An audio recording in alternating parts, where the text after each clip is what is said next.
kids, Mr. President? Protest and anger on Capitol Hill and right across the United States, all over the separation of migrant children from their parents at the border.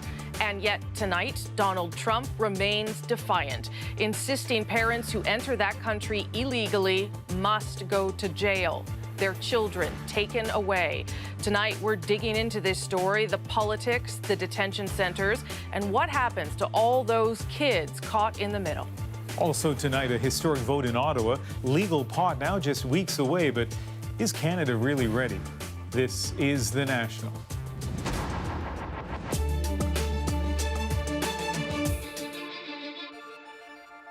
The chorus of anger is growing louder by the day over the warehousing of migrant children far from their parents. Zero tolerance, with for many intolerable consequences. In a moment, we'll get the view from a detention center where dozens of kids are being held. And later, a look at the psychological trauma these children experience as they wonder when or if they'll be reunited with their parents. But we begin our coverage tonight in Washington, where U.S. lawmakers are caught in a double bind tonight, facing the wrath of constituents on the one side and an obstinate president on the other. As Paul Hunter explains, appeasing both may simply not be possible. And so the anger mounts in Texas. Let the children go! And in Washington, demanding an end to Donald Trump's approach on curbing illegal immigration, a policy that leads to migrant families torn apart at the border. We are outraged that President Trump is sentencing these children to a lifetime of trauma. Not far away on Capitol Hill, barely contained fury. We will not keep kids in child internment camps indefinitely and hidden away from public view. What country is that? For the moment, it's the way it is in Donald Trump's country. Detainment centers for migrants caught crossing into the U.S. illegally. Under Trump's directive, all adults are prosecuted criminally. Zero tolerance, which means children are automatically taken from their parents. And once again today, Trump himself dug in against the outcry. We can't let people pour in. They've got to go through the process, and maybe it's politically correct, or maybe it's not. Previous administrations prosecuted some such migrants, but not nearly at the rate Trump has directed.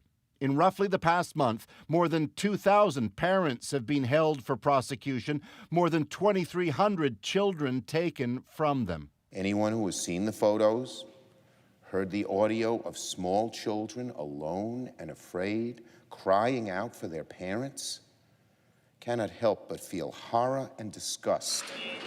Tonight on Capitol Hill, on his way out after a 45-minute meeting with Republican lawmakers on this, Trump was yelled at by Democratic lawmakers. Mr. President, don't you have kids? Trump is said to have told Republicans at that meeting he'd sign off on legislation that would end family separation and provide for a border wall. Democrats note Trump could end family separation at any time on his own if he wanted to. Paul Hunter, CBC News, Washington.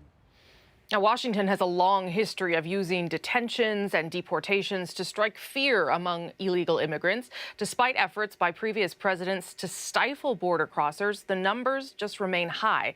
So how does President Trump's approach compare to his predecessors?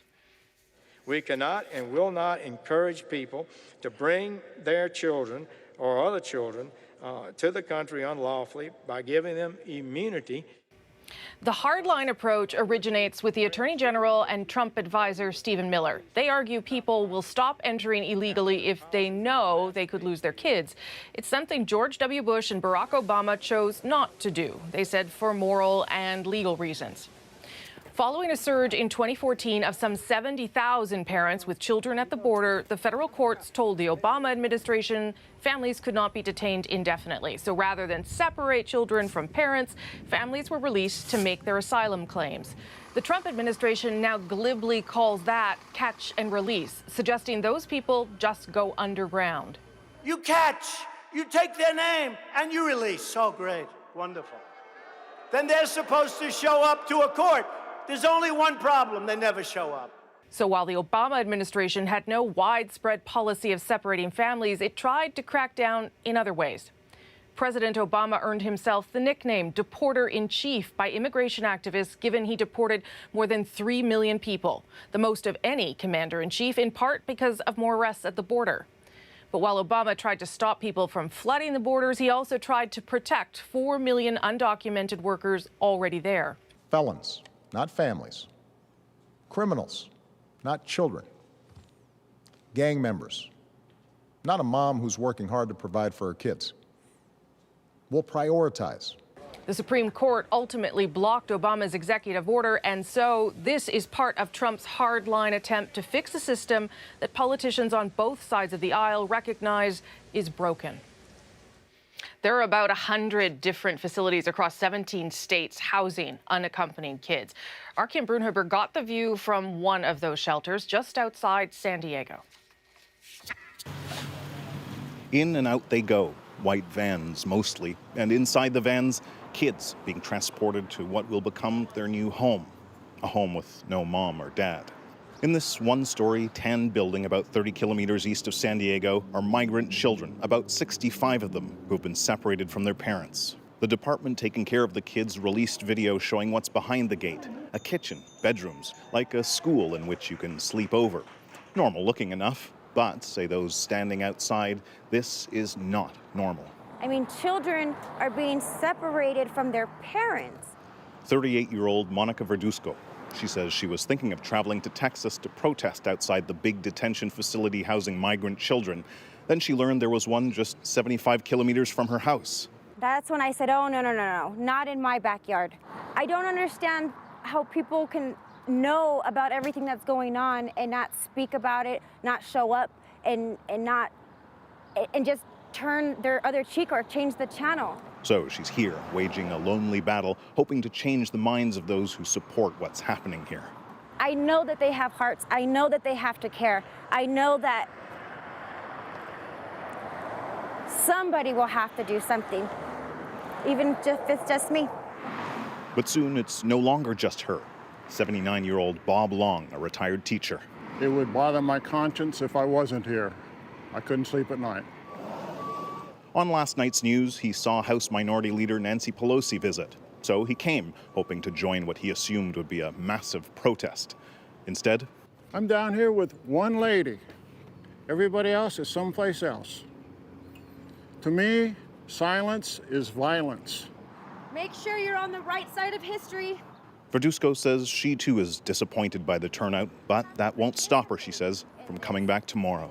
I don't know what I could do, but if I have to stand here all day long and just let everybody know what's going on, then I'll start there. Kim Brunhuber, CBC News, El Cajon, California.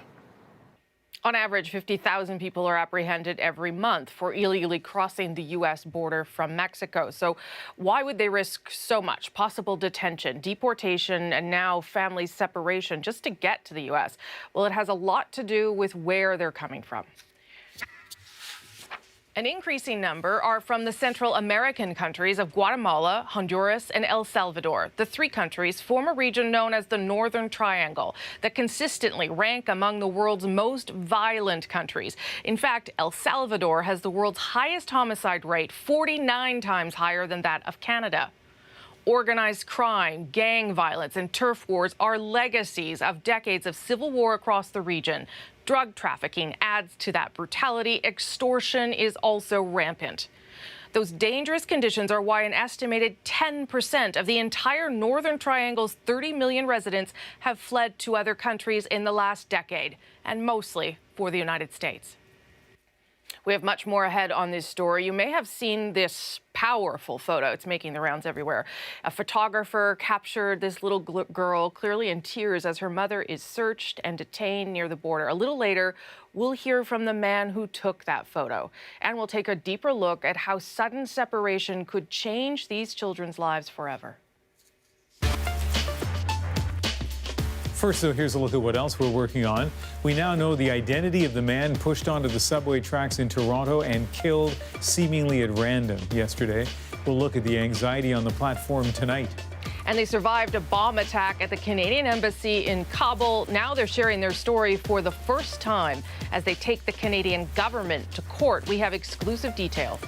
But first, a major milestone in the legalization of marijuana in this country.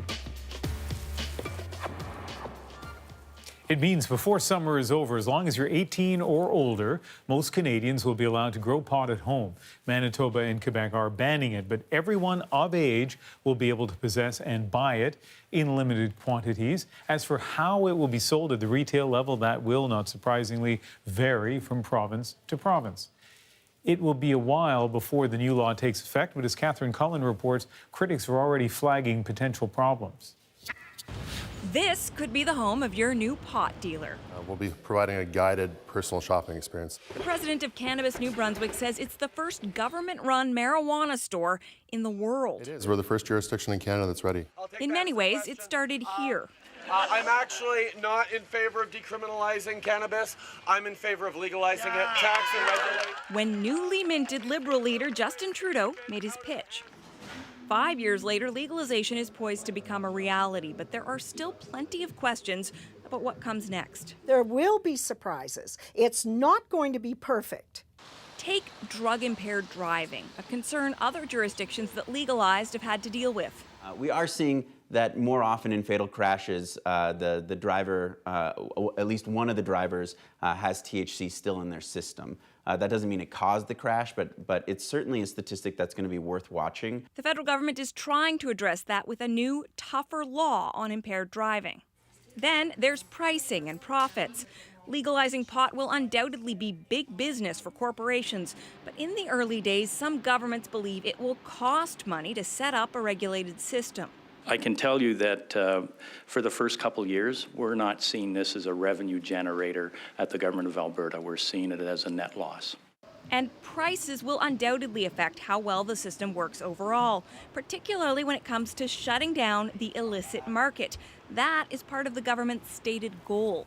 Criminal organizations, street gangs, and gun runners are making around $6 billion a year right now through the illicit trade of marijuana.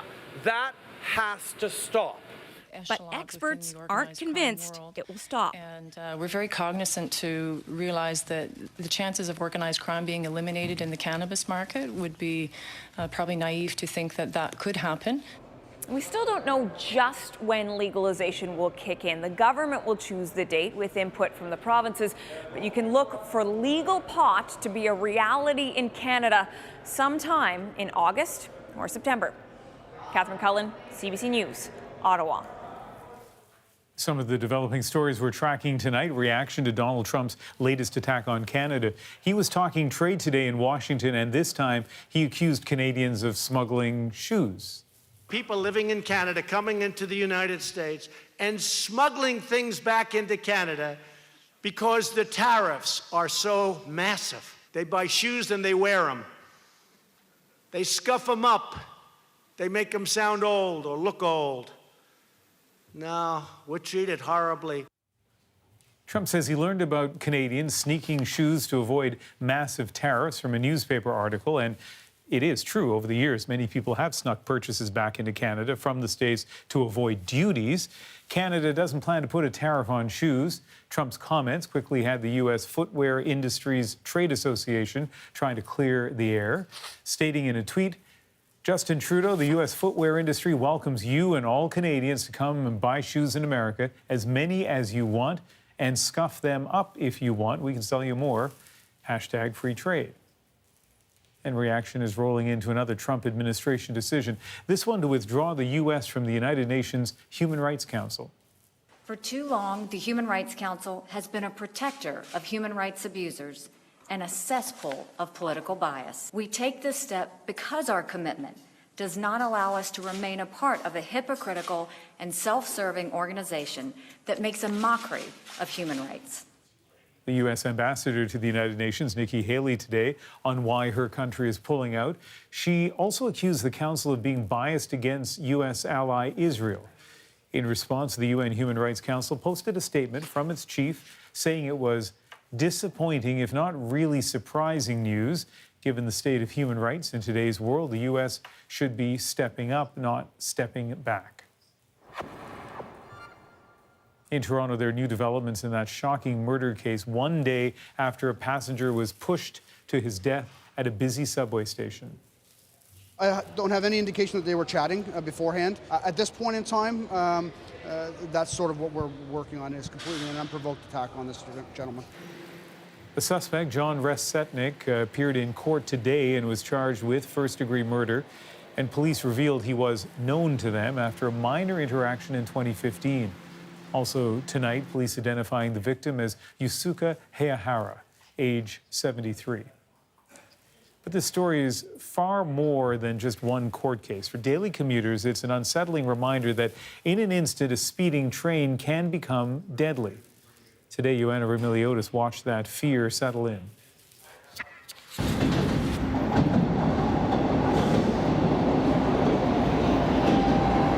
It seemed today people hung back more, kept their backs closer to the walls.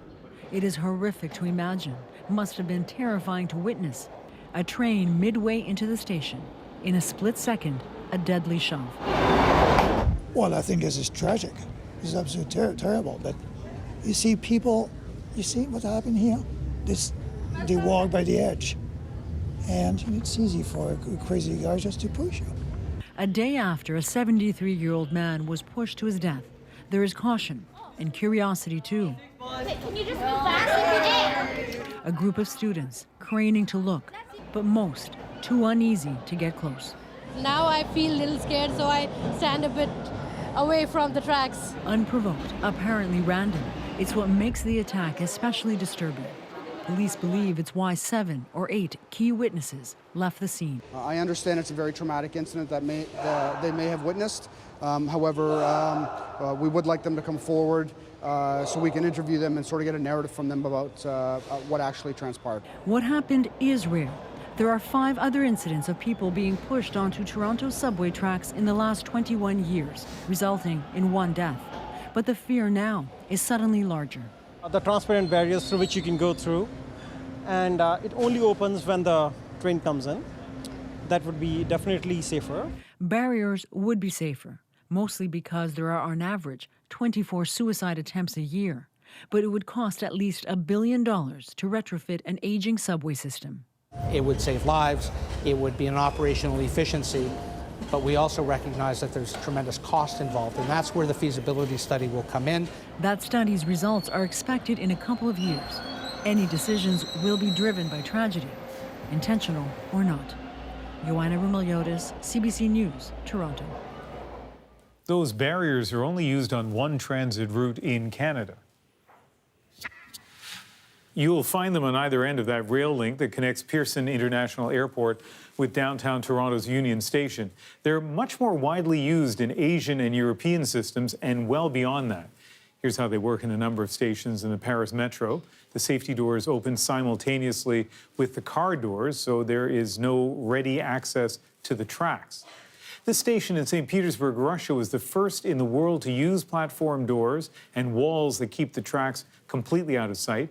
Commuters have learned to listen for the train. Ahead tonight on The National, CBC News has learned the Canadian government is facing a $20 million lawsuit over a suicide bombing in Afghanistan. Why the families of the men killed that day are now speaking out. And they've reunited for the first time since surviving the Humboldt bus crash. We'll hear from the players as they prepare to be hosted alongside their NHL heroes.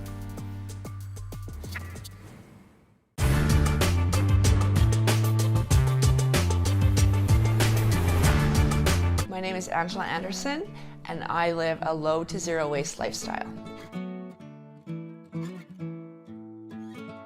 I noticed one day going down the back alleyway, and the garbage just were like over the top, right? All over the ground and stuff, and I was just like, something has to change. Come on in, guys.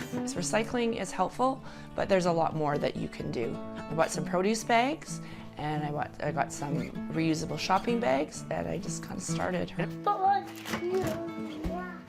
When we do shop, we are very aware of the packaging that our stuff comes in. I will look for things in glass because I know that I'm going to be reusing the glass. Okay, so this is our reuse bin. So we put things like, this is a broken bottle, but I'm sure the kids will find something to use for a mustard container. I bring my egg cartons back to the farmers so they can reuse them. And along with clamshells, as much as they are recyclable, they still, the farmers can use them to put their berries back into so they don't have to produce more waste. I don't sit around all day making lotions and toothpaste, and I don't make my own bread yet. So this is soap that I made, and then I buy deodorant in a glass container. My toothpaste is also in glass. My toothbrush is compostable, and as well as my dental floss is compostable. Buying meat is challenging because it's mostly in styrofoam and plastic. There are delis that you can go to that have butcher paper, but there's not much you can do with it. So our garbage for the day. I don't have a garbage bag. I reuse my plastic when I have it. And it's plastic. That's mostly what our garbage is plastic. Well, I know that we don't take our bins out every week. I think I just took them out last week, and it was about 6 weeks, and it wasn't full. Isn't as simple as it can sound, I guess.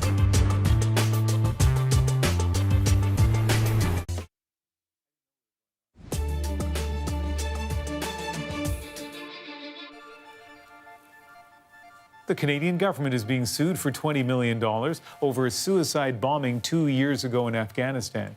Most of the men who were killed were elite security soldiers from Nepal called Gurkhas, hired to protect the Canadian embassy. And as Murray Brewster tells us, their families and survivors say they were never properly compensated. 2 years ago, Afghan firefighters hosed down the bloody streets of Kabul. 13 Nepalese Gurkhas and 2 Indian workers, all contracted to guard the Canadian embassy, were dead. The work of an ISIS splinter group. The legacy for the survivors has not been washed away. Man Bahadur Thapa lives with chunks of the bomb and the bus embedded in his skin. His eyes, hands, and kidneys all bear the scars of that day.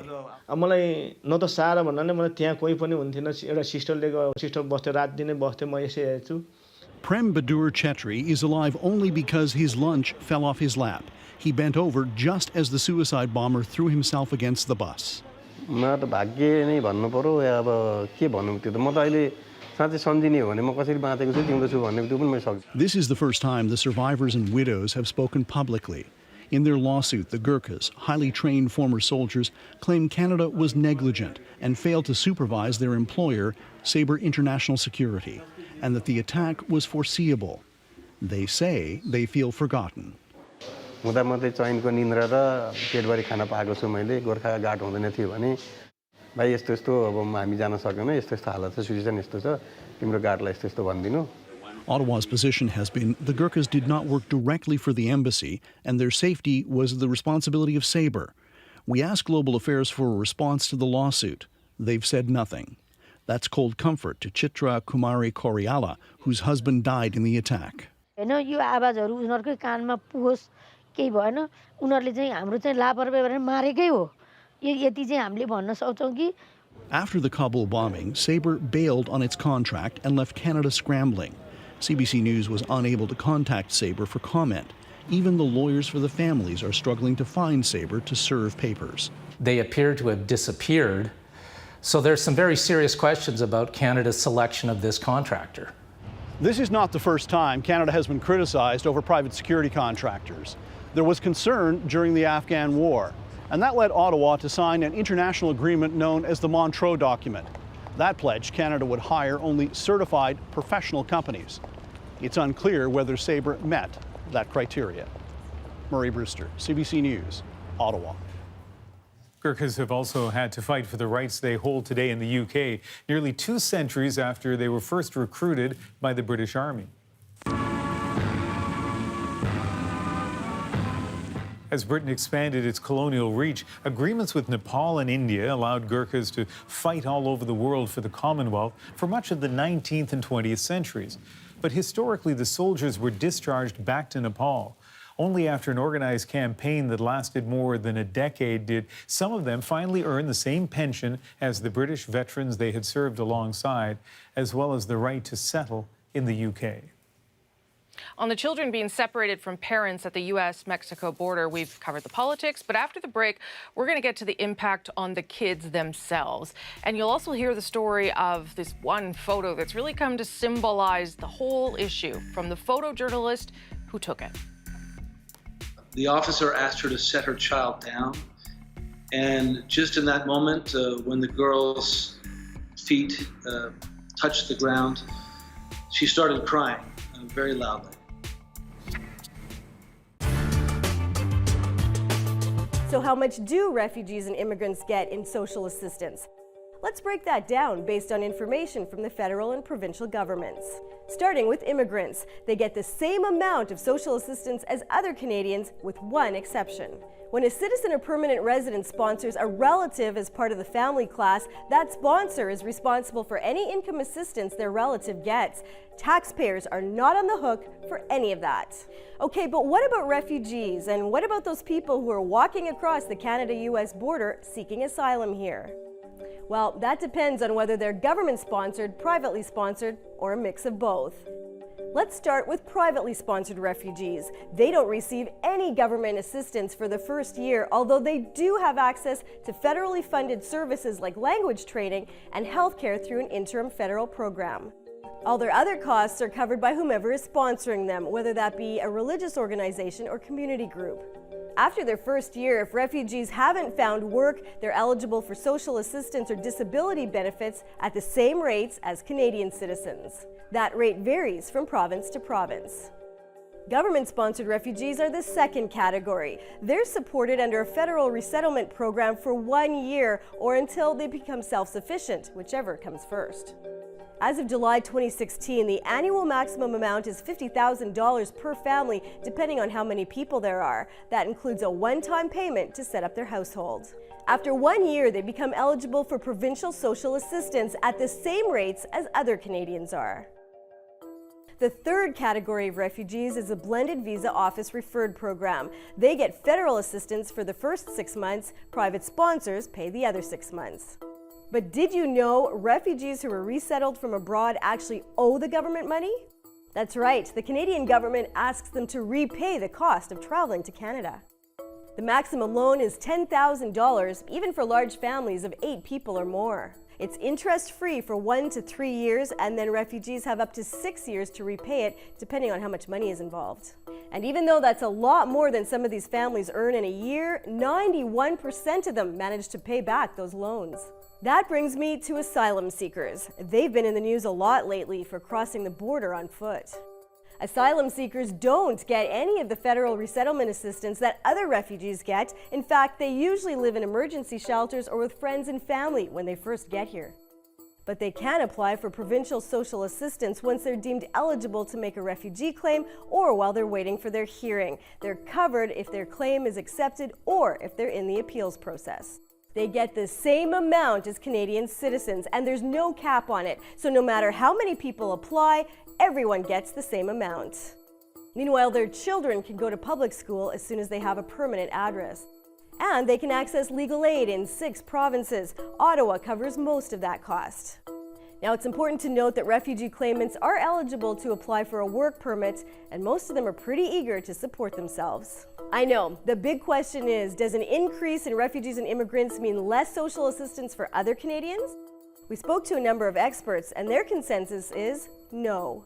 But a sudden influx of refugees could have an impact on housing, for example. Ottawa gives the provinces a lump sum for affordable housing, so more immigrants and refugees could mean more people vying for limited spots. On the other hand, federal transfer payments for affordable housing are doled out on a per capita basis, so that means an influx in refugees and immigrants could mean more money coming to the provinces. You might be wondering, how quickly do refugees become self-supporting? Remember the boat people, 60,000 Vietnamese who came to Canada between 1979 and 81? Well, within 10 years, 86% of them were working and speaking English with some proficiency.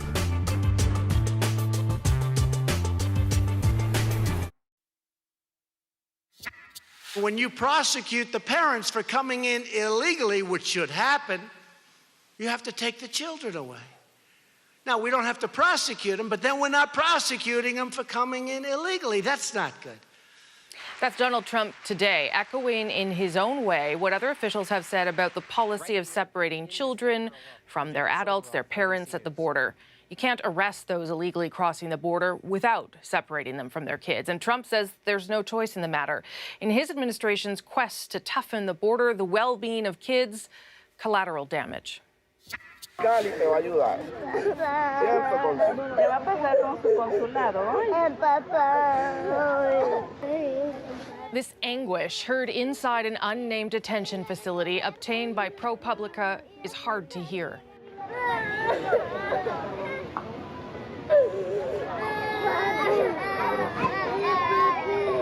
The images captured at the border foreshadowing what's to come. Children already sensing the fear, confused, dejected as their adults get detained. The fear, of course, more justified than they may know. The actual separations happen later, away from cameras.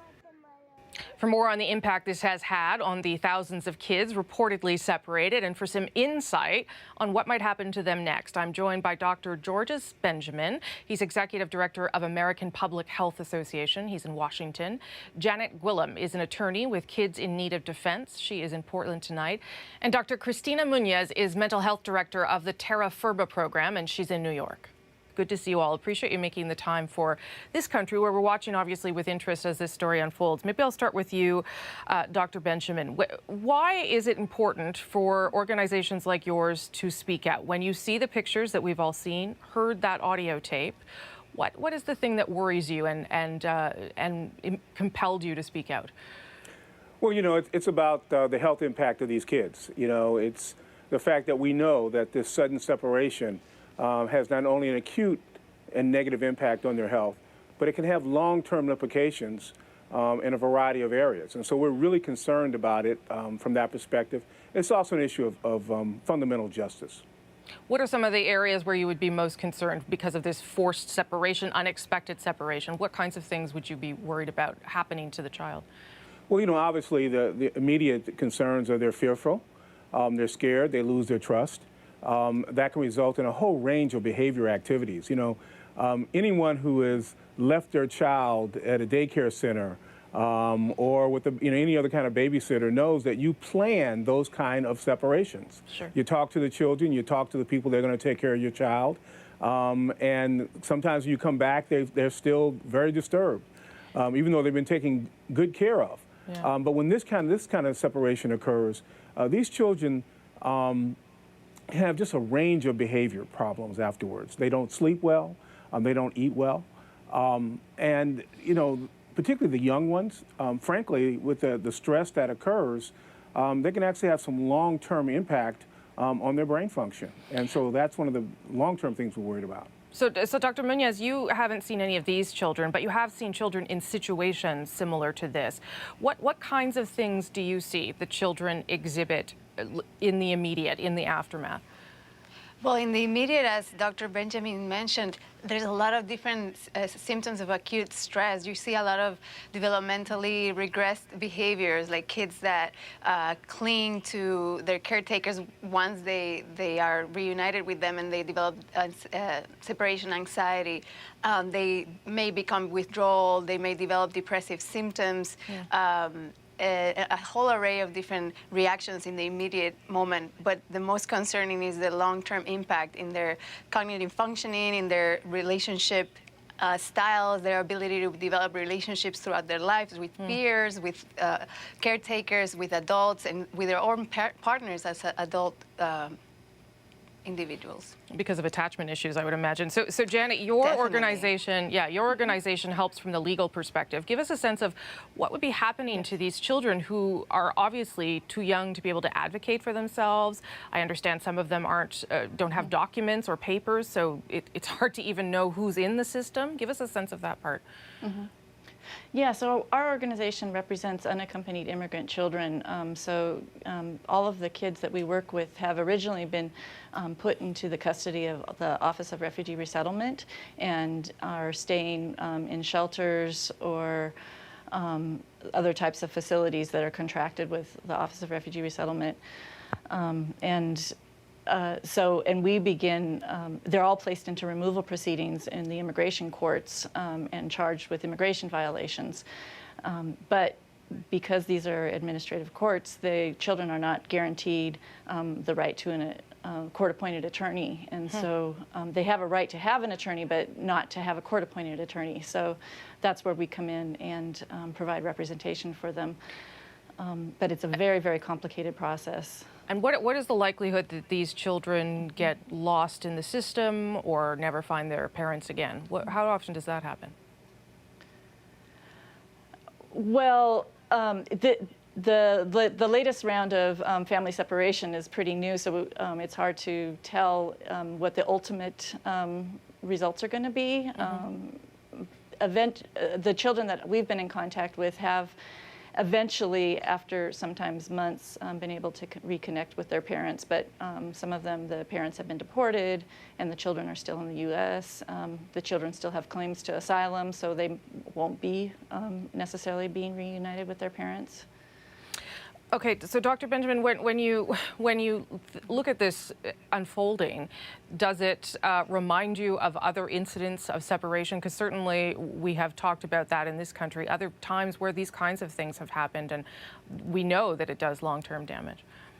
Yeah, you know, you think about all the kinds of separation that you have when you have divorce, or you have a one of the parents dies, or both parents die, or and tragically, during the war, when we had the Japanese internment camps, there's a whole range of experiences where we know and we've looked back at the health and well-being of those populations.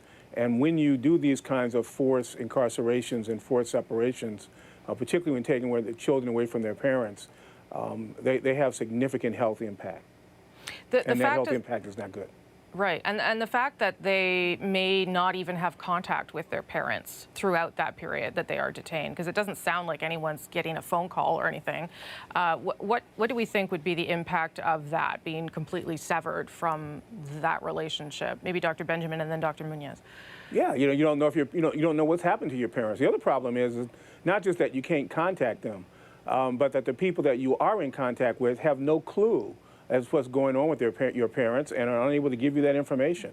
Right. You know, when you have a babysitter watching your kids, you know when the parents are going to come back, and you can tell the kids, yeah, your parents say they're going to be back at 10 o'clock, so not to worry. But when you don't know that creates more fear, more distrust, and bigger problems for that child as they go through life. So, Dr. Muñoz, what do you say to kids in those situations, either during it or after, as they try to come to terms with what's happened? What do you tell them? I would be out of words on what to tell them. And unfortunately, because of the limitations, I don't know that people around them are able to even give them the comfort. But what these kids need is some level of certainty and some comfort. And it's impossible in those circumstances. You know, there's now a lot of research that has been comparing even immigrant children that have been separated with those that have not been separated. And the immigrants that have been separated develop a lot more symptoms of anxiety and depression than those that are not separated. So having a parent going through the stressful experience of migrating to a new country, being detained, and all of that uncertainty, it's less distressful when you have a parent next to you. But if your parent is taken from you in such traumatic circumstances, then it's a lot more distressful. Janet, I'll go back to you. How long can these kids be detained in these, I mean, they're not dire circumstances, but they're certainly not good?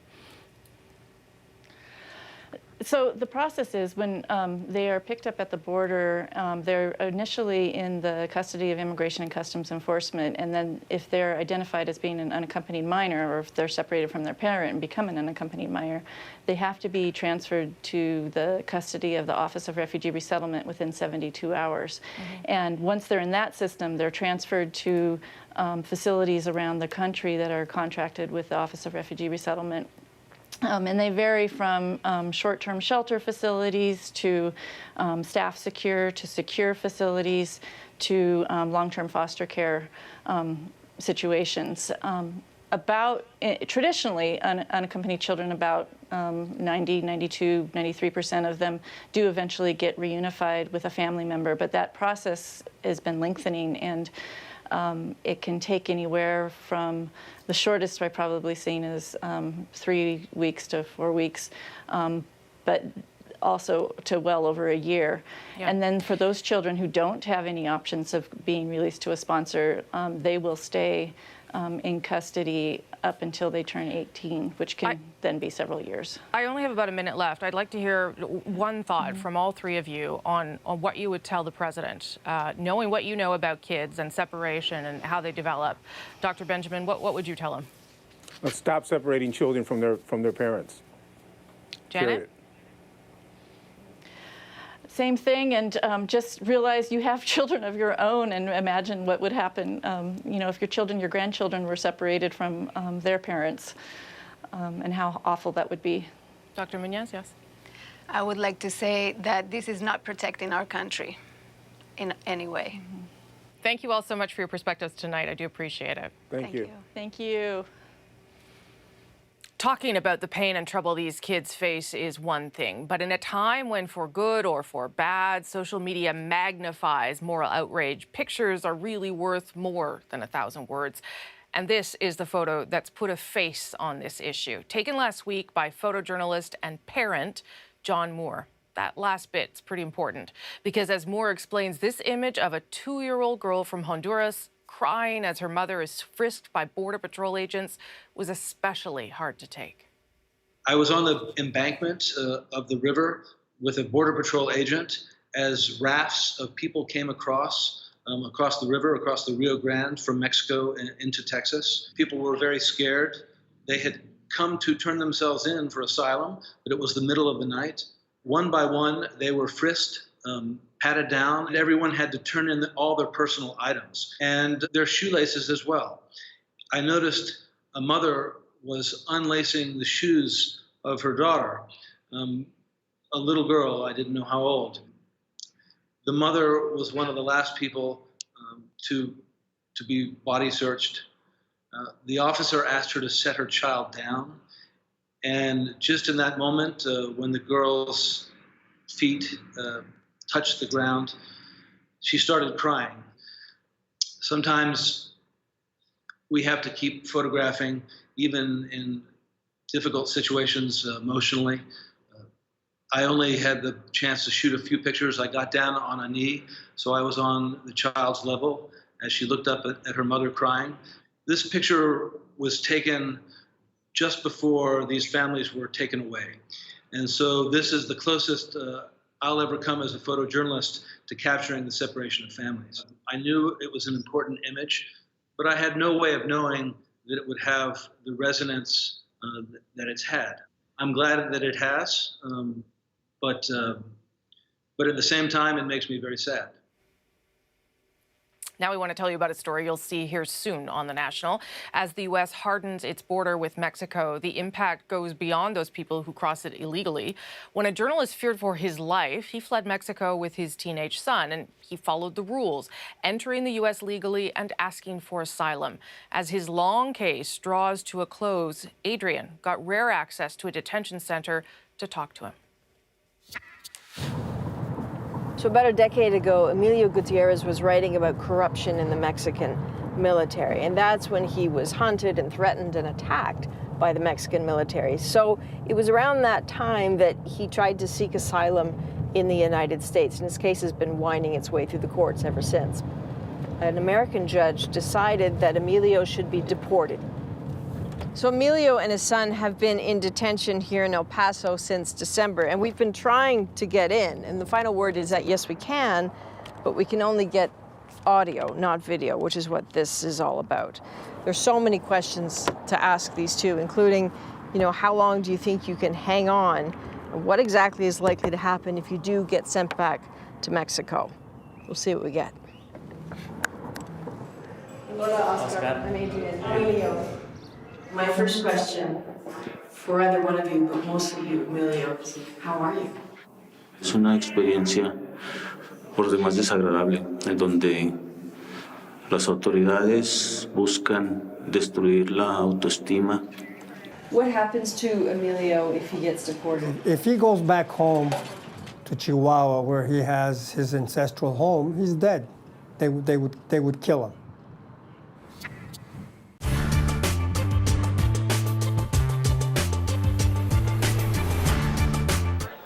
People knew the Ontario government didn't like happy hour, but most were surprised it moved so quickly to ban cheap drinks.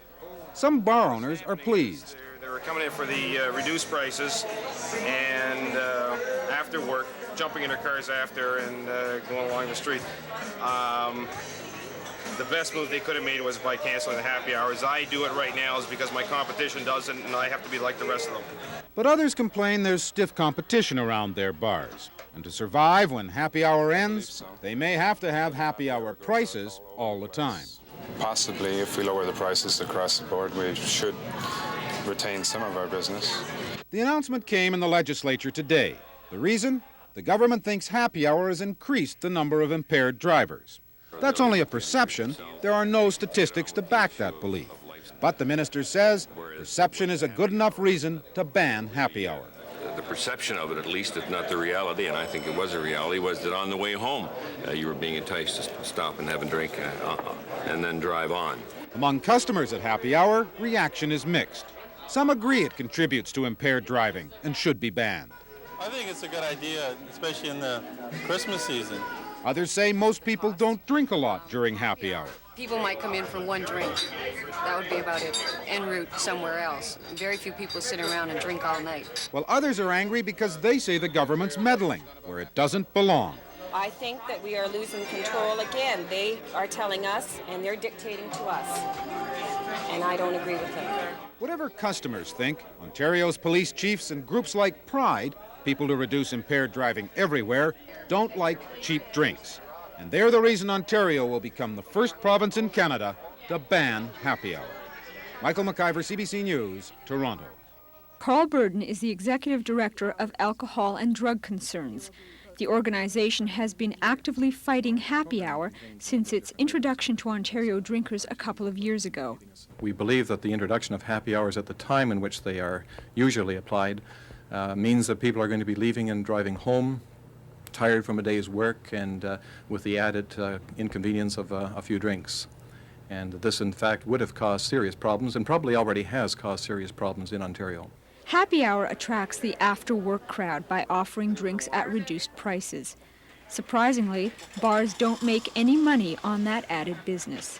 Financially, I don't think we're going to be losing business because we lose money when we give happy hour to people. The only people that are benefiting, I think, is the customer. Do you find that during happy hour you do drink just a touch more? Absolutely, for sure, yeah. Cheaper. Yeah, less expensive, and once you get going, it's hard to stop. After work, I would like to come and have a beer, and if it's cheaper, that'll get me in here. Many bars are thinking of keeping happy hour, but with a difference. Instead of lower prices for drinks after work, they'll offer a bite to eat with your beverage. Kathy Legedza, CBC News, Toronto.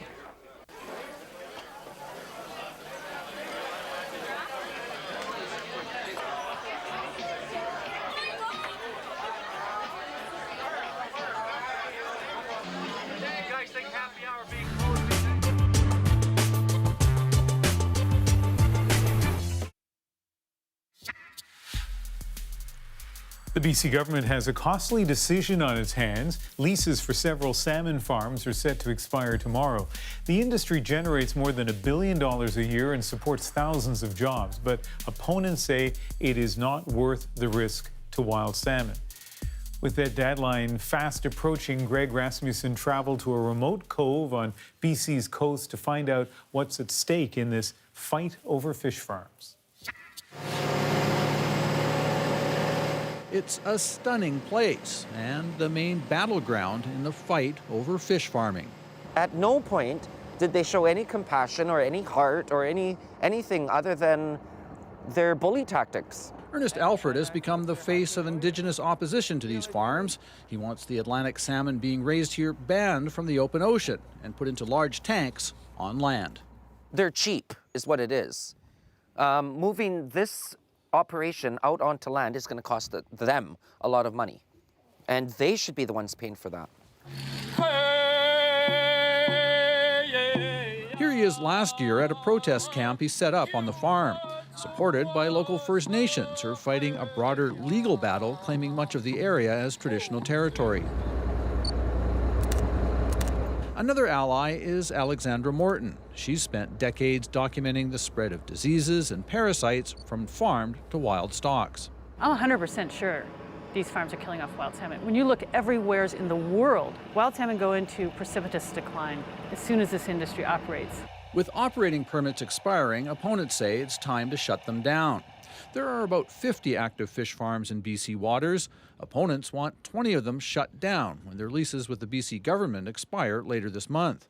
Many are located on key migration routes for wild salmon. At heart, fears of the widespread loss of wild salmon. We are really at the tipping point. The province's NDP government has voiced concerns about the farms, but won't say if it will cancel the leases. If he renews the 10 years, it's like enabling a drug addict. They can just keep on with this bad behavior. Atlantic salmon were recently evicted from Washington state waters. They're also banned in Alaska. The BC industry says raising millions of salmon on land-based farms isn't possible. There have been people working to try and perfect growing salmon in market size in tanks for 30 years, and no one's been able to make a sustainable business out of it. A lot of people have actually lost a lot of money. Other industries, such as this large smokehouse, are able to take advantage of a steady supply of fish. Indigenous people are a big part of the current workforce, which would be cut if salmon farms are banned. There is a lot of us First Nations that aren't against it, that are for it. Indigenous business people like James Walkus have invested millions in specialized boats used to transport farm fish. It would be just an absolute devastation to the industry. Although the leases expire this week, the BC government is expected to allow the farms to continue to operate, while its new Salmon Advisory Council, created just last week, looks for long-term answers. Greg Rasmussen, CBC News, Port Hardy. Now, there has been some success in land-based salmon farming in recent years. A farm on Vancouver Island was the first in North America to grow Atlantic salmon on a commercial scale. After 4 years in operation, it is now marginally profitable, harvesting about 5 tons of salmon every week. And a Norwegian company is in the process of building the world's largest land-based salmon farm just south of Miami. It's already had one in operation in Denmark since 2011. Remember, you can always get more of The National in your inbox. The National today takes you inside our journalism every afternoon. We also take a look at closer look at some of the stories you may have missed. And today was the fact that there are now 1 billion guns scattered around the world. We drilled down on the facts behind that number. Subscribe to the newsletter at cbcnews.ca/The National.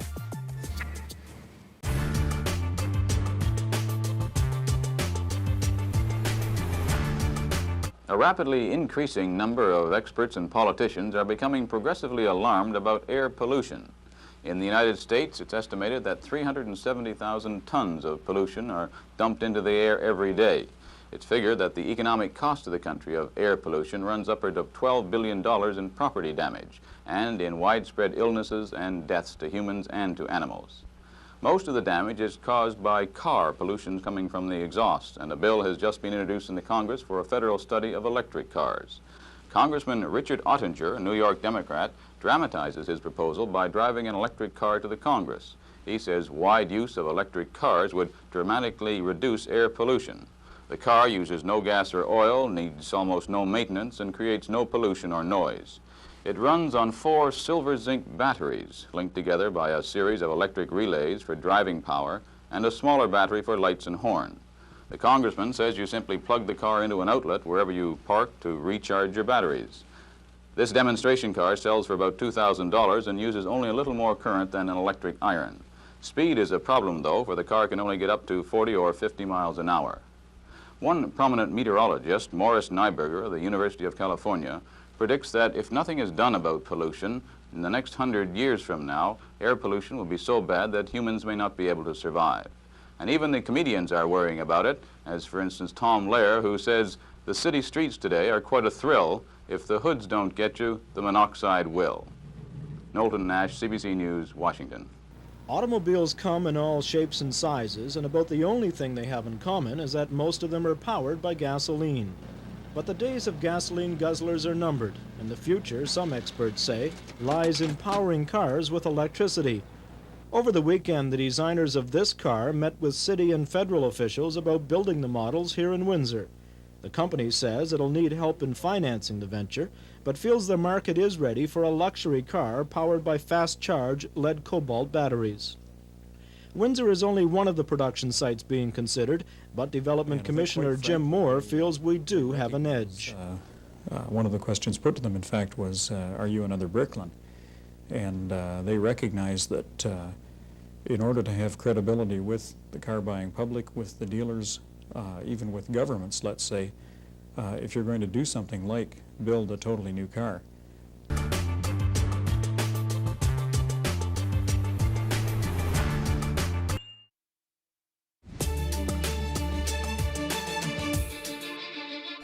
I just feel bad for the family.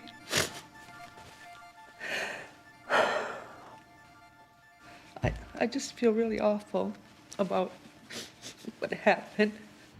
Tonight on The National, a former care home manager breaking down in the inquiry into the case of serial killer nurse Elizabeth Wetlaufer.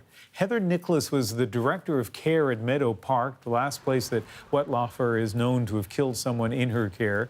Today, Nicholas said that when hiring Wetlaufer, she didn't contact her previous supervisors at Crescent Care to ask why she was let go. She also said she didn't report Wetlaufer to the Ontario College of Nurses after learning of her addiction issues and that she was suspected of stealing drugs. One more note on this story. On Sunday, we reported Crescent Care sent a reference letter on Wetlaufer's behalf, which helped her get a job at Meadow Park. That letter actually arrived after she was hired, though in testimony today, the company said it confirmed their decision to hire her. The building just shook. It was just, your first instinct was, oh my God, somebody's hurt. Something happened. Frightening moments today in St. John's after an explosion ripped apart a building in an industrial park. It happened this morning at the site of a transportation business on the outskirts of the city. The blast so powerful, thousands of people heard it. Investigators say they're still trying to figure out the cause, but they do have a theory. We believe that the employees were working on a fuel tank which carried maybe gasoline or some type of a petroleum product. It will be the fumes inside those tanks if that's in fact the cause of this. So the good news here, everyone inside the building at the time of the explosion survived, but 3 were taken to hospital with undisclosed injuries. 10 of the survivors of the Humboldt bus crash are back together tonight. They've reunited in Las Vegas for the first time for the NHL Awards. The Broncos will be honored, and their coach, Darcy Hogan, who died in the crash, is nominated for an award. We spoke with Caleb Dahlgreen, one of the survivors, about the trip, and that is our moment of the day. It was really nice. It was really nice to spend the time with them in the airport. Normally after a season, once your season's over, you get to spend time with each other and enjoy each other's company. And now it was abruptly ended without even knowing anything at all. And now to actually see each other and spend some quality time with each other is something that you really need, and I think it's helping all of us. We're here to support and honor our coach Darcy and honor those 29 people that were in the accident. And we're doing it together. Now, ladies and gentlemen, I want to introduce to you the Humboldt Broncos. Gentlemen, please come up to the stage.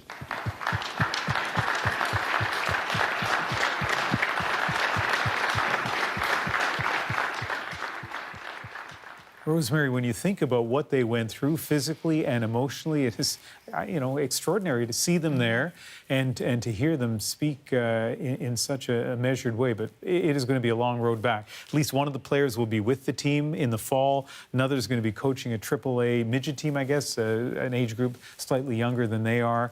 But 2 are still in hospital, and it really wasn't that long ago that crash happened. No, it wasn't. And Ryan Strzelnicki, who Susan Ormiston has talked to a lot, was there, which is remarkable that he has the strength to be there. They're really an incredible group of guys, so hopefully they'll have fun while they're down there as well. They say they're going to watch a movie tonight or maybe hit the pool. That's the National for June 19th. Good night, everybody. Good night.